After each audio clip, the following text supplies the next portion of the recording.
దేవుని నామానికి మహిమ కలుగును గాక. పరిశుద్ధులందరికీ దేవుని నామం పేరట మీ అందరికీ నా శుభాభివందనాలు. ఈ దినము నీ సన్నిధిలో నేను అనే కార్యక్రమానికి మీ అందరికీ నా ఆహ్వానం తెలియపరుస్తూ ఉన్నాను. మరి ఈ దినమున దేవుడు మనకు అనుగ్రహించినటువంటి ఈ యొక్క నేటి దిన ధ్యానాంశాన్ని మనం చదువుకుందాం. కీర్తనల గ్రంథము 92వ అధ్యాయము మరి 12వ వచనాన్ని చదువుకుందాం. కీర్తనల గ్రంథం 92వ అధ్యాయం 12వ వచనాన్ని చదువుకుందాం. నీతిమంతులు ఖర్జూర వృక్షము వలె మొవ్వు వేయుదురు, లెబానోను మీది దేవదారు వృక్షము వలె వారు ఎదుగుదురు. దేవుడి వాక్యం దీవించి ఆశీర్వదించునుగాక. దేవునికే మహిమ కలుగునుగాక.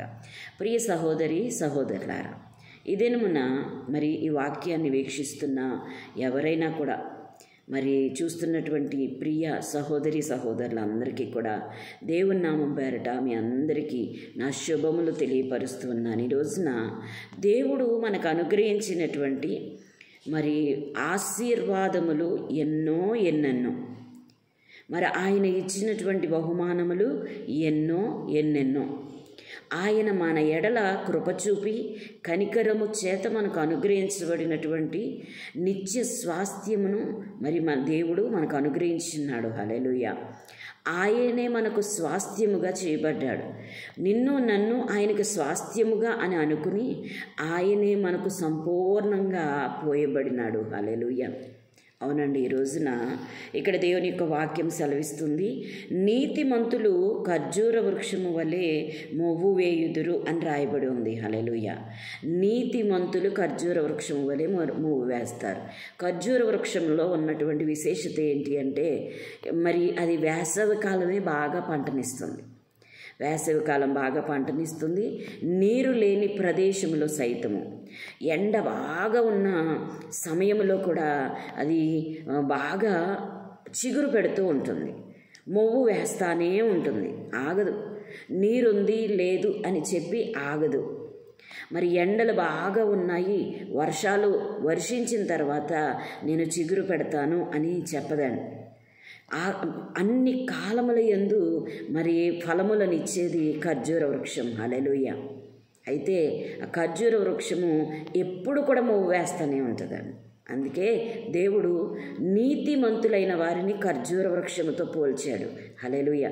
ఈ దినమున ఈ ఉదయకాలమున చూస్తున్నటువంటి ప్రియ సహోదరి సహోదరుడా, ఈ దినమున నీవు నీ జీవితంలో కలిగి ఉన్నటువంటి ఇక్కట్లు ఇబ్బందులను బట్టి, సమస్యలను బట్టి, పరిష్కరించుకోలేని స్థితిని బట్టి మీరు కృంగిపోయినట్లయితే దేవుడి దినమున మనకి మార్గాన్ని ఉపదేశిస్తూ ఉన్నారు. హల్లెలూయా.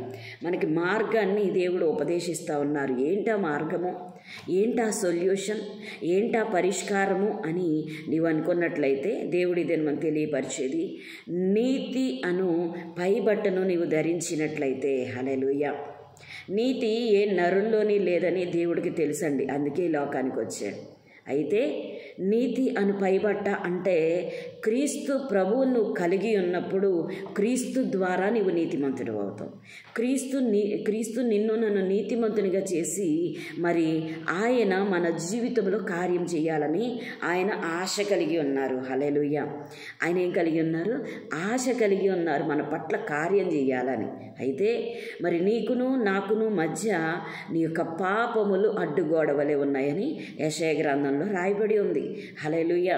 అయితే పాపము వలన వచ్చు ఏ శాపము కూడా నీ జీవితంలో ఏలుబడి చేయకూడదు. అంటే మొదటిగా ఆ పాపమును నీవు విడిచిపెట్టాలి. హల్లెలూయా. మొదటిగా ఈ లోకానుసారమైన జీవితాన్ని మనం విడిచిపెట్టి, ప్రభువా నా జీవితంలో మీరుండండి, ప్రభువా మీరు నన్ను నడిపించండి, పరిశుద్ధాత్మ శక్తితో అనగా మీరు మా కొరకు గడించి పెట్టిన రక్షణ ద్వారా మాకు అనుగ్రహించబడిన పరిశుద్ధాత్మను మేము పొంది శక్తిమంతులగునట్లుగా. హల్లెలూయా. హల్లెలూయా. ఈ లోకంలో ఎంతటి కరువు దినాల్లో అయినా ఈ రోజున ఎన్ని యుద్ధాలు జరుగుతున్నాయండి. ఏ రోజున ఏం జరుగుతుందో తెలియనటువంటి విపత్కరమైన పరిస్థితుల ద్వారా మనం వెళుతూ ఉన్నాం. కానీ మన కన్నులకు ఉన్నటువంటి గుడ్డితనము తొలగిపోవడం లేదు, మనకున్నటువంటి మూర్ఖత్వాలను మనము విడిచిపెట్టడం లేదు.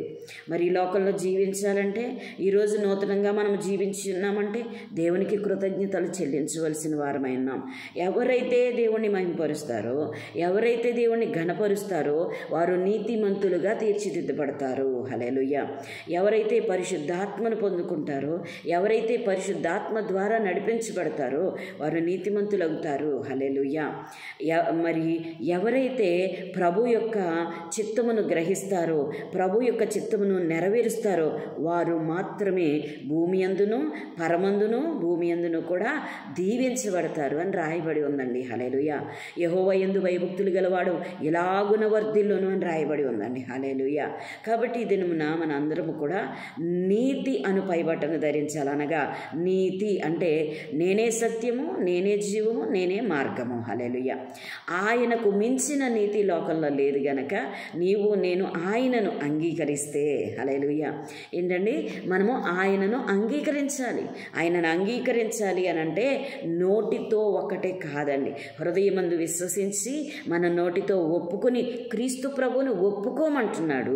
ఒప్పుకొని ఆయనను అంగీకరించి మన క్రియలను దిద్దుకోమంటున్నాడు, మన మాటను సరిదిద్దుకోమంటున్నాడు, ఆయన మాటకు లోబడమంటున్నాడు. ఈ క్రియలు మన జీవితంలో కనబడినప్పుడు ఖచ్చితంగా నీవు నీతిమంతుడవే, ఖచ్చితంగా నీవు నీతిమంతురాలవే. నీ నీతి ద్వారా అనగా క్రీస్తు ప్రభువు నీకు అనుగ్రహించిన నీతి ద్వారా ఆయన నీ జీవితంలోనికి వచ్చి కార్యము చేయటం మొదలు పెడితే ఈ లోకమందున్న ఎవ్వరూ నీ ఆశీర్వాదాన్ని దొంగిలించలేరు. ఖర్జూర వృక్షము నీరు లేదని తన ఫలము ఫలించకుండా ఉండదు. ఖర్జూర వృక్షము వర్షము రాలేదు, ఎండ కాస్తుంది అని చెప్పి తన యొక్క మరి ఆ యొక్క పంట ఫలమును ఇవ్వకుండా మానలేదు. ప్రతి కాలమందు కూడా మొవ్వు వేస్తూనే ఉంటుందండి. అలాగున నీవు దీవించబడాలి అని అనుకుంటే, అలాగ నువ్వు ఆశీర్వదించబడాలి అని అనుకుంటే, అనేకులకు నీవు ఆశీర్వాదకరంగా ఉండాలనేది నీ ఆ ఆశ అయితే ఖచ్చితంగా దేవుడి చెప్తున్నాడు. ఇది మన ఏ పరిస్థితిలో ఉన్నా కూడా ఇప్పుడే మోకాళ్ళేసి నీ చేతులు పైకెత్తి ప్రభువా అని చెప్పి ప్రభువుని స్తుతించటం మొదలుపెట్టు. నీ ద్వారా నేను నీతిని పొందుకోవాలయ్యా, నీవు నాలోనికి రా ప్రభువా, నేను నీ యందు నిలిచి ఉండటకు సహాయం చేయి ప్రభువా, నేను నిన్ను బట్టి నేను నీతిమంతురాలిగా తీర్చిదిద్దబడి నేను ఆశీర్వదించబడాలి ప్రభువా అని చెప్పి ప్రభువును వేడుకుందాం. ప్రభువు ద్వారా రక్షించబడదాం, ప్రభువు ద్వారా ఆశీర్వదించబడదాం. ఈరోజు ఆశీర్వదించబడిన వాడా లోనికి రమ్ము అని దేవుడు సెలవిస్తూ ఉన్నాడు. కాబట్టి ప్రతి ఒక్కరము కూడా ప్రభువును ఘనపరుద్దాము, ప్రభువును నామమును మహిమపరుద్దాము. ప్రభువే నా రాజు అని చెప్పి మరి ప్రభువుకు సమస్తమును అప్పగించుకుందాం. ఆయన ప్రభుత్వము, ఆయన ఏలుబడిలోనికి మనం వెళదాం. ఆయన రాజ్యములో ఉన్నటువంటి సమస్తమైన ఆశీర్వాదాలు మనము పొందుకుందాం. దేవునికి మహిమ కలుగును గాక. ప్రతి ఒక్కరు కూడా కళ్ళు మూసుకున్నట్లయితే మరి ప్రార్థన చేద్దాం. ఈ ప్రార్థనలు ఏకీభవించండి, ఆశీర్వాదములు పొందుకోనండి. హల్లెలూయా. మహాపరిశుద్ధుడా, మహాగణుడా, సర్వోన్నతుడా, మహిమోన్నతుడా, సర్వకృపానిధివైనటువంటి మా గొప్ప తండ్రి, ఈ దినమున ఇవ్వబడినటువంటి లేఖనము ద్వారా అయా తండ్రి వాక్యము ప్రభువా మా జీవితంలో ఖచ్చితముగా కార్యము చేయునుగా కానీ ప్రకటిస్తున్నాం. నీ ప్రియ బిడ్డలు వింటున్నటువంటి వారు ప్రతి ఒక్కరు కూడా దీవించబడాలి ప్రభువా, ఆశీర్వదించబడాలి ప్రభువా తండ్రి. వారి జీవితంలో వారి అక్కరలన్నీ తీర్చబడాలి ప్రభు, వారి అప్పులు కొట్టివేయబడాలి, వారి కుటుంబంలో సమస్యలు తొలగిపోవాలి. వారి భర్తలు ప్రభా తండ్రి నాయన వ్యసనముల చేత ఉండి ఉన్నట్లయితే ప్రభా వ్యసనముల నుంచి విడుదల పొందుకోవాలి. నీతి అను పైబట్ట వారి కుటుంబం మీద ఉండాలి. వారి యొక్క బిడ్డల జీవితంలో, వారి యొక్క పోరాటంలో, వారి యొక్క శ్రమల నుండి వారిని తొలగించి ప్రభా తండ్రి నాయన అయ్యా తండ్రి నాయన నిత్య రాజ్యమునకు నీ బిడ్డలను వారసులుగా చేసి అయ్యా సంపూర్ణమైన సంతోషము నాయన నీ బిడ్డల జీవితంలో అనుగ్రహించి అయ్యా తండ్రి నాయన మీరు రాకడ వరకు కూడా నమ్మకముగా మేము ప్రభా తండ్రి నిలిచి ఉండటానికి సహాయం చేయమని అయ్యా అన్ని విషయంలో ప్రభా నీ బిడ్డలను గొప్ప చేసి సంపూర్ణమైన బహుమానమునిచ్చి దీవించి ఆశీర్వదించమని యేసుక్రీస్తు వారి అతి శ్రేష్టమైన నామములో అడిగి వేడి పొంది ఉన్నాము తండ్రి. Amen, amen, amen. Praise the lord, praise the lord.